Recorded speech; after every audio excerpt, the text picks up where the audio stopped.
Hello guys আপোনালোক সকলোকে মোৰ অন্য এটা ভিডিঅ'লৈ স্বাগতম জনাইছো। এটো মই এজোৰ কাপোৰ বনাই আছো বটল গ্ৰীনত মাল্টি কালাৰ ইয়াত এটা পটি লগাই দিছো এনেকে থান কাপোৰ আনি পেলাই মোৰ বকটনিয়া কৈছিলে যে এজোৰ বটল গ্ৰীন কালাৰ কাপোৰ এজোৰ বনাই দিবলৈ তাৰ পিছত মই এনেকে মাল্টি কালাৰ কাপোৰ এটা পাই পেলাই তাত বটল গ্ৰীন কালাৰ কাপোৰজোৰৰ লগত এটাচ কৰি পেলাই পটি লগাই এজোৰ কাপোৰ বনাই দিলো।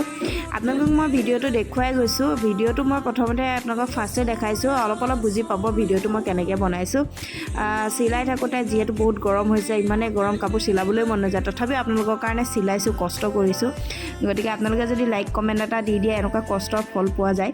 আৰু এইযোৰ ফাইনেল কাপোৰযোৰ চিলাই হৈ গ'ল মোৰ। তাত খুব চিম্পুল লগা দেখি পেলাই মই ইয়াত মাল্টি কালাৰ ফুল অলপ এনেকৈ কাটি সৰু সৰুকৈ পিচকৈ কাটি পেলাই ফুলখিনি মই এটা হিচাপত কৰি পেলাই লগাইছোঁ দেই। এইটো মই কোনো মানে এনেকেই লগাই দিয়া নাই, এইখিনি এটা হিচাপ কৰি জুখি পেলাই মই লগাই গৈছোঁ। ফুলখিনি লগাওঁতে অলপমান টাইম লাগে, কিন্তু বহুতে উজু হয়। এইখিনি ফুলখিনি মই সৰু সৰুকৈ কেনেকৈ কাটি লৈছোঁ দেখিছেনে, কেইবাটাও কালাৰৰ ফুল।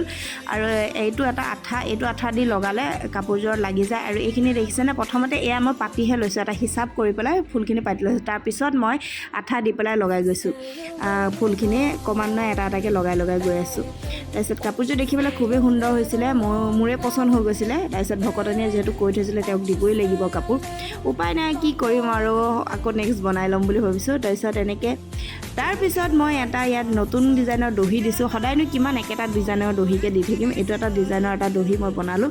আপোনালোককো দেখাইছোঁ, অলপমানকৈ চাগে বুজি পাইছে মই কেনেকৈ কৰিছোঁ। এনেই চিম্পুল, পটককৈ হয় আৰু খুবেই চিম্পুল আৰু দেখিবলৈও ধুনীয়া লাগে। গতিকে কাপোৰযোৰ দেখাই দিছোঁ, আপোনালোকে লাইক এটা কৰিব আৰু কমেণ্ট এটা কৰিবলৈ নাপাহৰিব। এতিয়ালৈ আহোঁ, বাই বাই।